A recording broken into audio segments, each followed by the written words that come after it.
এই নাও 50 টাকা নাও। 50 টাকা কিসে? তুমি আমারে চুমু দিলা না, ওর জন্য খুশি হয়ে আমি 50 টাকা দিলাম। চুমু দিলে টাকা পাওয়া যায়? হ্যাঁ। শিবুদার তো আমি অনেকগুলো চুমু দিয়েছি, তাহলে শিবুদার কাছে আমি অনেকগুলো টাকা পাবো। যাই নিয়ে আসি। ডাক্তার, প্রস্রাব করতে গেলে প্রচন্ড ব্যথা করে, কি করি বলেন তো? দাঁড়ান, চেক করে দেখতেছি কি অবস্থা। সর্বনাশ, মেশিন খারাপ হয়ে গেছে। বলেন কি? আমি তো এখনো তো বিয়েই করি নাই। আরে আপনার মেশিন না, আমার চেক করা মেশিন। এই আমার মা আসতেছে আজকে, তাড়াতাড়ি বাজারে যাও।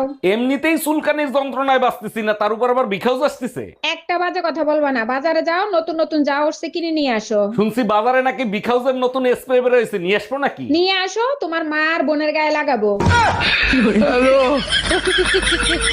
আরে ভাবি, অনেকদিন ধরে আপনাদের বাসা থেকে ঝগড়ার আওয়াজ পাই না, সবকিছু ঠিক আছে তো? আরে অরুণ ভাই, রমজান মাস চলতেছে না, তার জন্য ঝগড়া হচ্ছে না। দেখছেন, এইটাই প্রমাণিত হলো যে রমজান মাসে শয়তান আপনাদের ঘরে ভর করে নাই। ঈদের বাকি কয়দিন, এখন যদি ঝগড়া করি আপনার ভাই কি আমার ঈদের মার্কেট কইরা দিবে?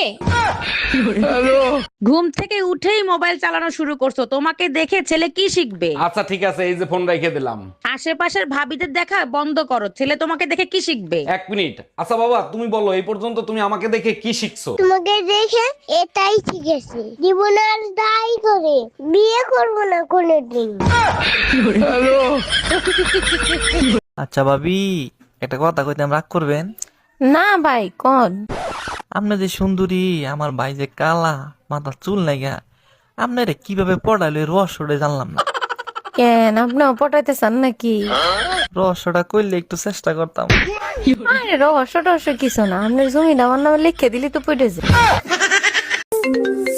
কে কল দিলে রে? হ্যালো, দূর রং নাম্বার রাখেন। আমার ঝাড়ু কোথায় গেল? কই গেল রে? ঝাড়ু গেল কই? ঝাড়ু কই? এটা কি?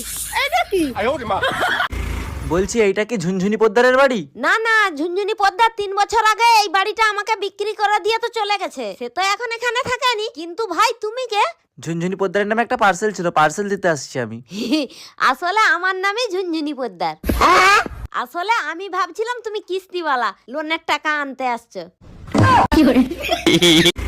বলছি, এইটা কি ঝুনঝুনি পোদ্দারের বাড়ি? না না, ঝুনঝুনি পদ্মার 3 বছর আগে এই বাড়িটা আমাকে বিক্রি করে দিয়ে তো চলে গেছে। সে তো এখন এখানে থাকেনি। কিন্তু ভাই তুমি কে? ঝুনঝুনি পোদ্দারের নামে একটা পার্সেল ছিল, পার্সেল দিতে আসছি আমি। আসলে আমার নামই ঝুনঝুনি পদ্মার। আসলে আমি ভাবছিলাম তুমি কিস্তিওয়ালা, লোনের টাকা আনতে আসছো। বলছি, এইটা কি ঝুনঝুনি পোদ্দারের বাড়ি? না না, ঝুনঝুনি পদ্মার 3 বছর আগে এই বাড়িটা আমাকে বিক্রি করে দিয়ে তো চলে গেছে। সে তো এখন এখানে থাকেনি। কিন্তু ভাই তুমি কে? ঝুনঝুনি পোদ্দারের নামে একটা পার্সেল ছিল, পার্সেল দিতে আসছি আমি। আসলে আমার নামই ঝুনঝুনি পদ্মার। আসলে আমি ভাবছিলাম তুমি কিস্তিওয়ালা, লোনের টাকা আনতে আসছো। তোমার সাথে বিয়া না হয়ে একটা গাছের সাথে বিয়া হইলেও শান্তি পাইতাম। তাইলে একটা গাছের কাহিনী শোনো। একটা গাছের সাথে সবসময় একটা গাধা বান্ধা থাকতো। এই কষ্টে গাছটা মরে গেল। মরে যাওয়ার পর যখন গাছ দেখতে পাইলো তার কাঠ দিয়ে সংসদ ভবনের চেয়ার বানানো হয়েছে, তখন গাছটা বলল, শালা মইরেও শান্তি নাই। একটা গেম খেলি। কি গেম? ধর যে তোর নাম হচ্ছে খাসকি আর আমার নাম হচ্ছে মরাইন্দুর। কিন্তু বন্ধু, আমার নামই না ভালো হইলো। যা হয়েছে হয়েছে, ওটা বিষয় না, ঠিক আছে? ঠিক আছে, তুই আমার নাম ধরে ডাকবো আর আমি তোর নাম ধরে ডাকবো। Start start. খাসকি মরাইন্দুর, খাসকি মরাইন্দুর, খাসকি মরাইন্দুর, খাসকি মরাইন্দুর, খাসকি মরা।